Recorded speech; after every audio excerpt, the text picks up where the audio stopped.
Virat Kohli retirement సడన్గా ఏందన్నా అసలు ఒకవైపు భారతదేశం అన్ని ప్రపంచ దేశాలన్నీ కొంచెం మన వైపు కాన్సన్ట్రేషన్ చేసి ఇండియా వర్సెస్ పాకిస్తాన్ కాన్సన్ట్రేషన్ చేస్తే బ్రహ్మోస్ కంటే పెద్ద బాంబు ఇది. అవునన్నా, నన్ను అడిగితే ఏ స్ట్రైక్ కూడా పనిచేయదు. అంటే ఎందుకంటే విరాట్ కోహ్లీ నిజంగా అంటే నిన్న నాకు తెలిసినంత వరకు 11 నుంచి 11:40 ఆ మధ్యలోనే ఒక పోస్ట్ వదలడం జరిగింది. చూసుకుంటే 2 రోజుల నుంచి కూడా ఆర్టికల్స్ రాస్తున్నారు. వాళ్ళు దొంగ సచిన్ నా కొడుకులు ఎప్పుడు 24 గంటలు విరాట్ కోహ్లీ మీద ఏడ్చనికనే సరిపోతుంది ఒక మ్యాచ్ సరిగా ఆడకపోతే.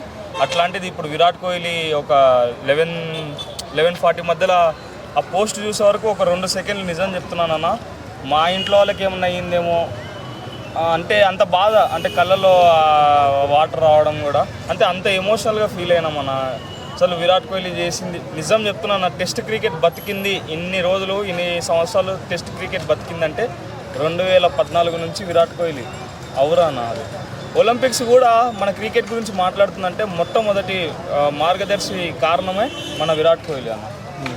ఆ రేంజ్లో తనకుంటే ఈ అమ్మాయి న్యూస్ ఆర్టికల్స్ రాసేవాళ్ళు కానీ మన కమెంటేటర్స్ కానీ మన బీసీసీ సెలెక్షన్ కానీ ఒక్క మ్యాచ్ ఒక సిరీస్ సరిగా ఆడకపోతే విరాట్ కోహ్లీ మీద సచ్చుడు ఏందో నాకు అర్థం కాదన్న. ఇప్పుడు కూడా దీన్ని వెనక ఇప్పుడు బీసీసీ సెలెక్షన్ వాళ్ళు ఫోన్ చేసింటారు. ఇంగ్లాండ్కి టెస్ట్ క్రికెట్ జరుగుతుంది ఇప్పుడు మన జూన్లో టెస్ట్ క్రికెట్ జరిగితే దానికి స్క్వాడ్ అనౌన్స్ చేయాలి, ఖచ్చితంగా ప్రెజర్ పెట్టింటారు అన్న. అన్న గతంలో చూసుకుంటేనే నన్ను అడిగితే 1.5 సంవత్సరం నుంచి విరాట్ కోహ్లీ మీద బీభత్సమైన ప్రెజర్ ఉందన్న. స్ట్రైక్ రేట్ సరిగా లేదంటాడు ఒకడు, ఓ సిరీస్లో సరిగా ఆడలేదంటాడు, ఇంకోడేమో ఈయన రెస్ట్ కావాలా ఇంటికి పోయి కూర్చుంటాడు, కరెక్ట్ టైంలో ఇండియాకి వచ్చి ఆడాడు అంటాడు. ఇవన్నీ ఎందుకన్నా అన్న? ఆయన ఎన్నో లోస్ చూస్తున్నాడు అన్న, ఎన్నో లోస్ చూసి కంబ్యాక్ ఇచ్చి ఏకైక కెప్టెన్ అన్న. 60% మన టెస్ట్ క్రికెట్లో 1% పెట్టింది ఏకైక కెప్టెన్ మా విరాట్ కోహ్లీ అన్ననే అన్న. ఎన్ని చెప్పుకోవాలన్న రికార్డులు. ఇప్పుడు ధోని కప్పులు కొట్టింది, ఐసీసీ టోర్నమెంట్లు కొట్టిందంటారు, రోహిత్ శర్మ ఐసీసీ టోర్నమెంట్లు కప్పులు కొట్టిందంటాడు, కోహ్లీ కొట్టలేదంటారు. ఆ ధోని వెనకాల నాకౌట్ స్టేజ్లో ఈ రోహిత్ శర్మ వెనకాల నాకౌట్ స్టేజ్లో ఉండింది విరాట్ కోహ్లీ కదన్న. వాళ్ళే కదా కొట్టి, ఆ విరాట్ కోహ్లీ కదా గెలిపించినది మ్యాచ్లో. ఆ నాకౌట్ స్టేజ్లో కొట్టినందుకే కప్పులు వచ్చినాయి. వాళ్ళందరూ కూడా విరాట్ కోహ్లీ మీద ఏడ్స్ వచ్చుడు ఏందో నాకు అర్థం కావాలి. ఓకే, అంటే ఈ ప్రెజర్ని మరి అంత పెద్ద సీనియర్ ప్లేయర్ ఎందుకు తీసుకోలేకపోయాడు, దాన్ని ఎట్లా ఎదుర్కోలేకపోయాడు?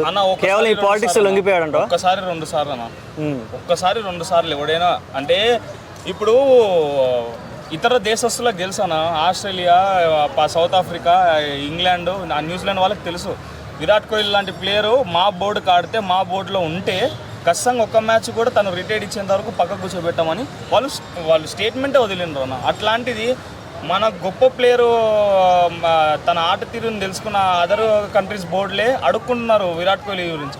ఈరోజు కూడా ఇంగ్లాండ్ బ్రాడ్కాస్టర్స్ వాళ్ళు ఈ ఒక్క సిరీస్కి రా ఇంగ్లాండ్కి రా అని అడుక్కున్నారు అన్న. వాళ్ళు ఖచ్చితంగా విరాట్ కోహ్లీని పెట్టుకునేసి వెనక పబ్లిష్ చేసుకుంటారు వాళ్ళు. ఓకే, అంటే నాకు తెలిసి నేనేమనుకుంటున్నానంటే మరి ఒక సిరీస్ తర్వాత రోహిత్ శర్మ కానీ విరాట్ కోహ్లీ కానీ అఫీషియల్గా ఇస్తే ఒక గ్రాండ్ వెల్కమో గ్రాండ్ విక్టరీయో లూజో లేదంటే గ్రౌండ్లో వేలాది మధ్యలో రిటైర్మెంట్ జరిగితే బాగుండేది కదా. ఎందుకంటే సడన్గా ఒక స్టేట్మెంట్ తోటి ఒక చిన్న ప్రెస్ మీట్ లేదు. ఆల్రెడీ ఏం అంటే ఇప్పుడు సీనియర్ ప్లేయర్స్కి అట్లీస్ట్ రెస్పెక్ట్ అంటే దక్కాలి అన్న టీంలో.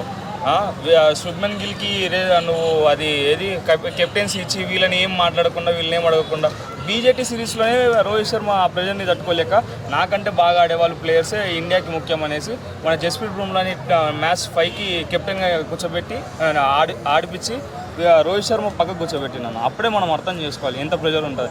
మ్యాచ్ మధ్యలో పోయి ఇంటర్వ్యూ ఇచ్చిండు 1 o'clockకి రోహిత్ శర్మ, నాకు తెలిసి నేనేందనేసి అనేసి అంత ప్రెజర్ ఉన్నప్పుడు ఒకసారి 2 సార్లు చూసుకుంటాడు.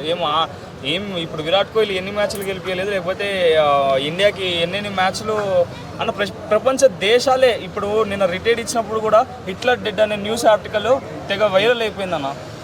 హిట్లర్ డెడ్ అనేది అంటే తన ఇంపార్టెన్స్ మ్యాచ్ తెలుసు కాబట్టే వాళ్ళకందరూ తెలుసు.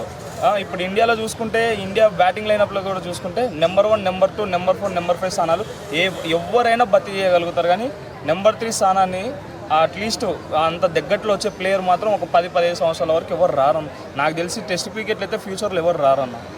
1940 నుంచి టెస్ట్ క్రికెట్ ఆడుతుంటే ఇప్పటివరకు విరాట్ కోహ్లీ 3 ఫార్మాట్స్ తన కెప్టెన్లో ఉన్నప్పుడు ఓడిఐ, T20 మన టెస్ట్ ఫార్మాట్ ఇండియా నెంబర్ 1గా కూర్చోబెట్టిందన్న. ఏ కెప్టెన్ కూడా చేయలేకపోయింది దానికి, విరాట్ కోహ్లీ ఒక్కడే చేసింది. బీజేటీ సిరీస్ కూడా బీజేటీ కప్పు కూడా కొట్టింది మా విరాట్ కోహ్లీ అనే ఆస్ట్రేలియా గడ్డ మీద. అట్లాంటి వాళ్ళ మీద ఏడ్స్ వచ్చి బీసీ పాలిటిక్స్ చేస్తే ఏడి వరకనా చెప్పన్నా.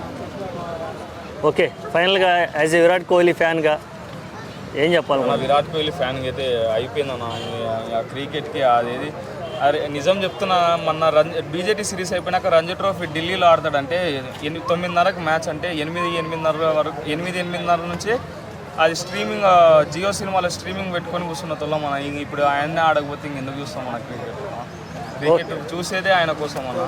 ఏదో బాధ అయితే బాధ అన్న. అట్లీస్ట్ ఓడిఐ అన్న ఆడుతున్నాడు. ఆ ఓడిఐలో 2027 అన్న వరల్డ్ కప్ వరకు అన్న ఈ బీసీఐ పాలిటిక్స్ మా విరాట్ కోహ్లీ మీద లేకపోతే బాగుంటుంది. Okay, thank you so much.